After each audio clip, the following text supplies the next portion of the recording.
अस्सलामुअलैकुम एवरीवन। अच्छा जी, तो हम लोगों ने स्टार्ट किया था अस्थमा को। अब उसको जरा कंटिन्यू कर लेते हैं। बीच में 2 वीडियोस आ गई थी जो पे आपकी इंपॉर्टेंट थी समझने के लिए।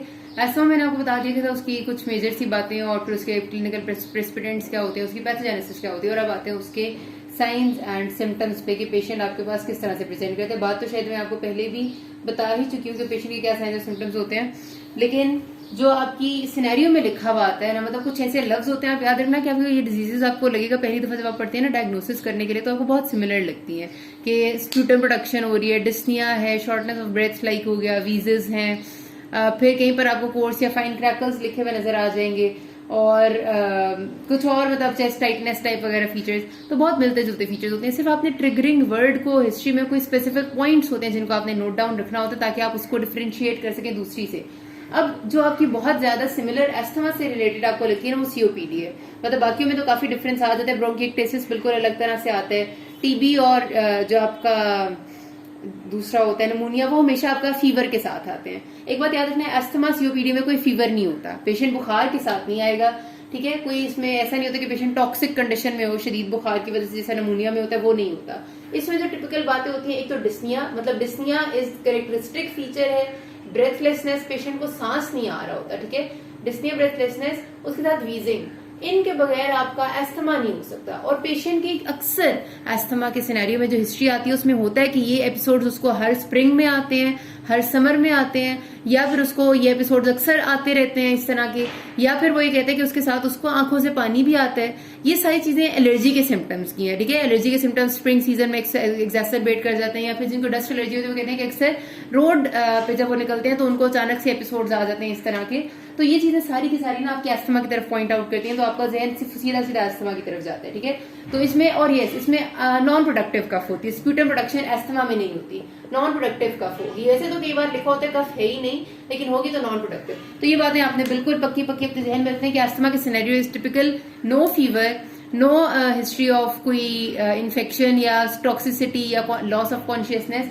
जो चीज है वो डिस्निया है, एकदम बहुत ज्यादा सांस का उखड़ना, चेस्ट पे दबाव, टाइटनेस फील होना, वीजिंग होना, एंड नॉन प्रोडक्टिव कफ होना। दीज आर टिपिकल, और ये फीचर्स अक्सर आपके पेशेंट के आते रहते हैं। और आपको साथ अक्सर औकात ना वो एबीजी इसकी प्रोफाइल देते हैं, लाइक अक्सर औकात आपको साथ बताते हैं कि पार्शियल प्रेशर ऑफ ऑक्सीजन कितना था, partial pressure of carbon dioxide कितना था पेशेंट का, रेस्पिरेटरी रेट कितना था, और उसके साथ वो उसका बताते हैं पल्स कितनी थी। तो जाहिर है ऐसी कंडीशन में जब पेशेंट को सांस सही नहीं आ रहा होता तो उसका हार्ट तेज तेज बीट करने लग जाता है ताकि सर्कुलेशन तेज हो जाए, तो पेशेंट का पल्स रेट हमेशा ज्यादा होता है। नॉर्मल पल्स रेट एक रेंज अगर बात की जाए तो 70 to 80 पर मिनट कंसिडर किया जाता है, रेंज की बात करिए, हमेशा रेंज में बात करना सेफ होता है। लेकिन यहाँ पर पल्स रेट हमेशा 100 क्रॉस किया हुआ होगा, 110, 105, 115, 110 इज नॉर्मल जो आपको बताते होते हैं। रेस्पिरेटरी रेट नॉर्मल होता है 16 to 20 ब्रेथ्स पर मिनट, लेकिन यहाँ पर आपका रेस्पिरेटरी रेट 20 से ज्यादा होता है, 25 लिखा होगा, 30 लिखा होगा ब्रेथ्स पर मिनट, क्योंकि पेशेंट को सांस नहीं आ रहा तो वो तेज तेज सांस लेगा ना कि सांस ज्यादा है। इसी तरह उसको हाइपोक्सिया डेवलप हो रहा होगा। Normal partial pressure of oxygen जो आपके ब्लड में होता है, मैंने आपको बताया था 75 से 100 मिलीमीटर ऑफ मर्करी, यहाँ पर आपका 65 हुआ हुआ होता है अक्सर औकात, या फिर 70 हुआ हुआ होता है, बहुत लो नहीं होता लेकिन हाइपोक्सिया की स्टेट में जा रहा होता है। कार्बन डाइऑक्साइड अक्सर नॉर्मल के करीब ही होता है, 45 या 40 इसी तरह होता है। तो ये आपको उन्होंने दी भी होती है पूरी प्रोफाइल। अब आपके लिए डायग्नोसिस बनाना बहुत आसान हो जाता है। इसमें मैं कहती हूँ अगला सेकंड नहीं होता कि बंदा सोचे कि इसमें एस्थमा नहीं है पेशेंट को, ठीक हो क्या जी।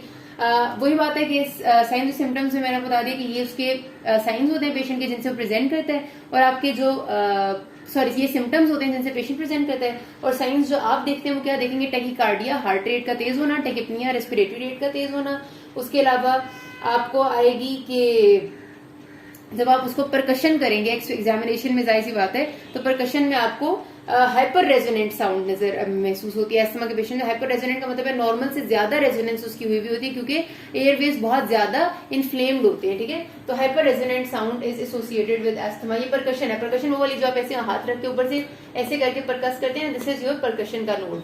अब ये आपको फील करने से बार बार आता है कि परकशन का नोड कैसा है, either it is normal, low resonance है, हाइपर रेजोनेंस है, डल है, ये सारे होते हैं। बहरहाल इस पे किसी और टाइम बात कर लेंगे, लेकिन यहाँ पर हाइपर रेजोनेंट होता है। अगर मैं अलग अलग से बात करूं कि माइल्ड और मॉडरेट सवेयर अटैक में क्या सिम्टम्स आते हैं, तो जाहिर सी बात है कि माइल्ड अटैक अगर होगा तो पेशेंट को थोड़ा टेकिकार्डिया, थोड़ा टेकिपनिया होगा और थोड़ी बहुत वीजिंग होगी, लेकिन सिवियर अटैक में सिवियर वीजिंग या हाइपर रेजोनेंस है। और इवन उसकी आप जब सांस वो ले रहा होगा ना, तो आपको नजर आ रहा होगा कि उसकी जब वो इंस्पायर करता है या एक्सपायर करता है तो उसके मसल्स इंड्रॉ हो जाते हैं, मतलब दो रिब्स के दरमियान में जो मसल्स होते हैं ना, इंटरकॉस्टल मसल्स, उनकी इंड्रॉइंग हो रही होती है साथ साथ, इतना जोर जोर से वो सांस ले रहा होता है। तो बहरहाल अगर आप जनरली भी लिख लेंगे ना हरी साइंस और सिम्टम्स जो मैंने आपको बता दिए तो इट्स फाइन।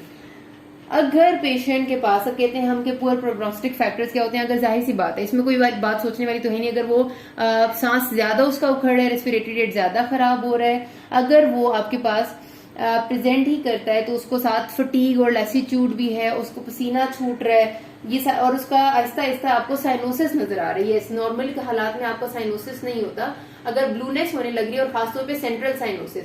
सेंट्रल साइनोसिस अक्सर आपका एस्थमा के साथ आता है, ठीक है। एस्थमा के पेशेंट में अक्सर सेंट्रल साइनोसिस का मतलब होता है आपका नोज का, लिप्स का नीला हो जाना, ब्लू हो जाना, and it is due to hypercapnia. Carbon dioxide जब ज्यादा रिटेन होने लग जाता है तो साइनोसिस होता है, तो ये पुअर प्रोग्नोस्टिक फैक्टर होता है। डायग्नोसिस कैसे करना है, मैं आपको एक बात बता दूं कि आपकी कैप्लन में जो लिखा हुआ है ना, गलत कुछ भी नहीं लिखा हुआ, उसमें भी लिखा हुआ है, लेकिन उसमें उन्होंने ऐसे पॉइंट्स बना के अलग अलग से नहीं लिखा। जो आपने लिखा हुआ है इसमें आपकी डेविडसन में, उन्होंने भी जरा सा थोड़ा सा चीजें को, इसमें जो डायग्नोसिस है वो स्कैटर लिखा है, आपने हमेशा पॉइंट्स में लिखना है। ये सारे पॉइंट जो मैंने लिखे हैं ये मेंशन होने चाहिए, और सिर्फ पॉइंट नहीं मेंशन होते होते। अब हमारी जो बेसिस है ना यहाँ पर, वो सारी है ही कि पेशेंट को डायग्नोस कैसे करना है और मैनेज कैसे करना है। आपने हर पॉइंट को थोड़ा थोड़ा एक्सप्लेन भी करना होता है कि उसमें आपको मिला क्या या उसमें आपने देखना क्या है, ठीक है। और उसके बाद मैनेजमेंट एग्जैक्टली आपने उस ऑर्डर में लिखेंगे बेहतर है, जिस तरह डेविडसन में लिखी हुई, तो आपको मार्क्स ज्यादा अच्छे मिलेंगे। बातें सेम है, आप कैप्लन से कर लें, सिर्फ एक जरा ऑर्डर याद रखने की बात है, ठीक है। अब डायग्नोसिस में history, typical history of attacks in specific season और टिपिकल सिम्टम्स, ठीक है। एग्जामिनेशन पे क्या क्या मिलेगा आपको, एग्जामिनेशन पे आपको hyper resonant node on percussion मिल गया, आपको टेकिकार्डिया मिल गया, आपको टेकिपनिया मिल गया, आपको इन ड्रॉइंग ऑफ द चेस्ट मिल गया, ठीक है। ये आपके सारे एग्जामिनेशन के पॉइंट्स हो जाते हैं। चेस्ट एक्सरे, चेस्ट एक्सरे की अगर आप बात करें ना यहाँ पर इस केस में, अब हमारे पास प्रॉब्लम कहीं पर लंग्स में तो नहीं है ना, मतलब हमारा एस्थमा पूरा ऐसा डिजीज है जिसमें लंग्स का पेरेंट कायमा खराब नहीं हो रहा, सारा प्रॉब्लम कहाँ है, एयरवेज में है।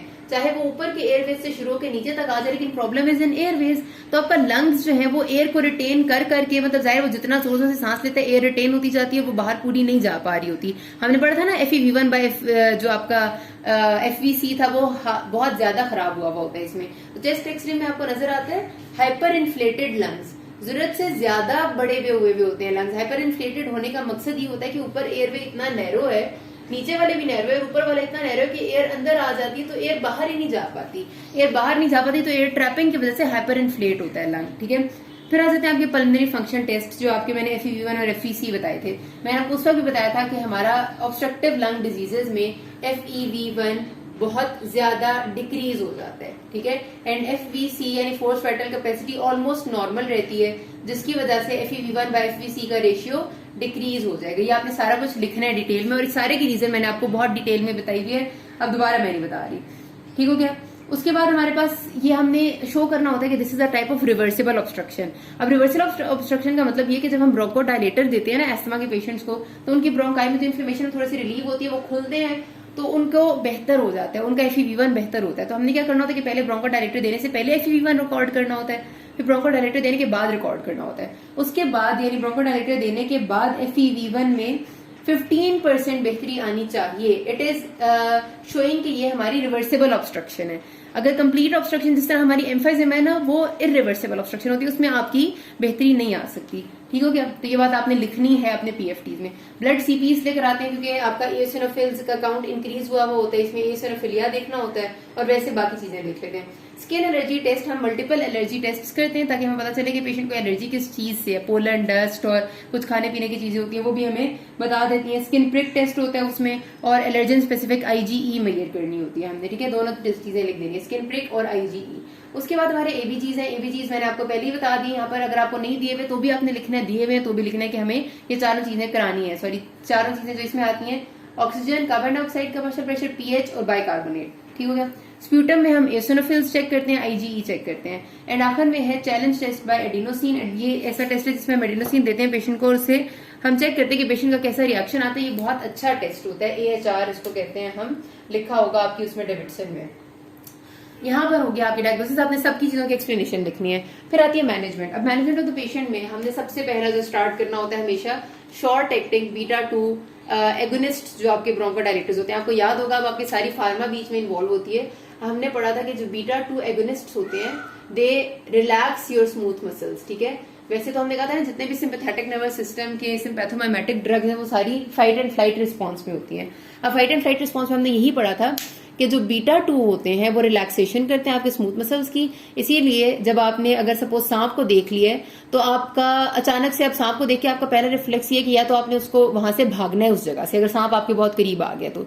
अब आपको भागने के लिए आपको जरूरी है कि आप फौरी तौर पे अपने स्केलेटल मसल्स को एक्टिवेट करें, वहां से भागें। उस टाइम पे अगर आपको यूरिनेशन की जरूरत पड़ जाए, अचानक से अर्ज फील हो जाए या डेफिकेशन की, तो आपके लिए भागना मुश्किल हो जाएगा। तो यूरिनेशन और डेफिकेशन को कंट्रोल कैसे किया जाता है कि आपके सारे स्मूथ मसल्स रिलैक्स हो जाते हैं, यानी कि जितना भी आपका स्फिंक्टर्स तो नहीं, जो स्मूथ मसल्स हैं और स्फिंक्टर्स आपके कॉन्ट्रैक्ट हो जाते हैं। इससे आप ये याद रखा करें कि उस वक्त हमारा सिंपैथेटिक नर्वस सिस्टम एक्टिवेट होता है, बीटा 2 रिसेप्टर्स एक्टिवेट होते हैं and they cause relaxation of smooth muscle. इसीलिए वो ब्रोंकाई ब्रोंक्यूल्स इनकी भी रिलैक्सेशन करते हैं।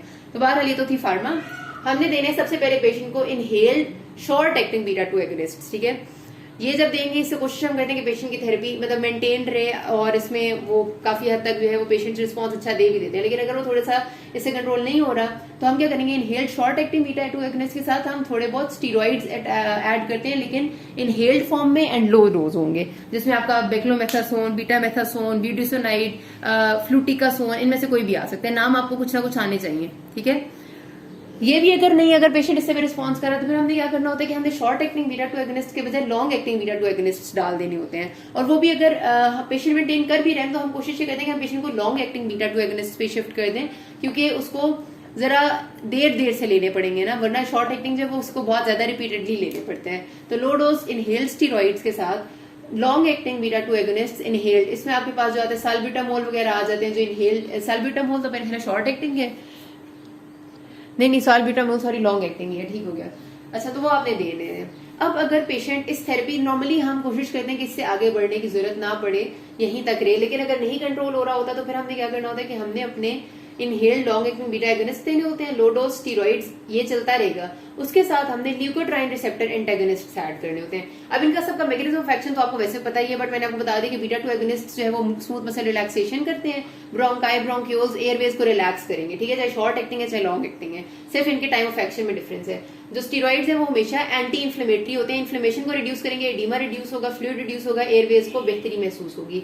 अगली चीज है जो ल्यूकोट्राइन रिसेप्टर एंटागोनिस्ट है ना, ये ल्यूकोट्राइन्स को एक्ट होने से रोकते हैं। नाम पता चला ल्यूकोट्राइन रिसेप्टर एंटागोनिस्ट। तो ल्यूकोट्राइन क्या है, ये आपका एक इन्फ्लेमेशन का मीडिएटर है। कौन सी इन्फ्लेमेशन, जो एलर्जिक इन्फ्लेमेशन होती है उसके रिसेप्टर पे आकर ये लग जाते हैं और ये ल्यूकोट्राइन को अपने रिसेप्टर पे अटैच नहीं होने देते। जब ल्यूकोट्राइन रिसेप्टर पे अटैच नहीं होता ये एक्शन नहीं कर सकता। ल्यूकोट्राइन के एक्शन में ल्यूकोट्राइन C4 D4 E4 यही करते हैं कि वेजो कंस्ट्रक्शन और सॉरी ब्रोंको कंस्ट्रक्शन, वेजो डायलेशन और इंक्रीज इन इन्फ्लेमेटरी मीडिएटर्स, ये सारे इनके काम होते हैं। तो वो काम इनके रुक जाते हैं और पेशेंट को सिम्टम्स बेहतर होते हैं। तो हम क्या करेंगे, पीछे वाली चीजों में ल्यूकोट्राइन रिसेप्टर एंटागोनिस्ट स्टार्ट कर देंगे, या फिर थियोफाइलिन, कैफीन और कोका, ये सारे आपकी वो चीजें हैं जो कि आपकी चाय कॉफी जैसे एक्शन करती है, और ये भी सारे आपके रिलैक्सेशन ऑफ एयरवेज करते हैं।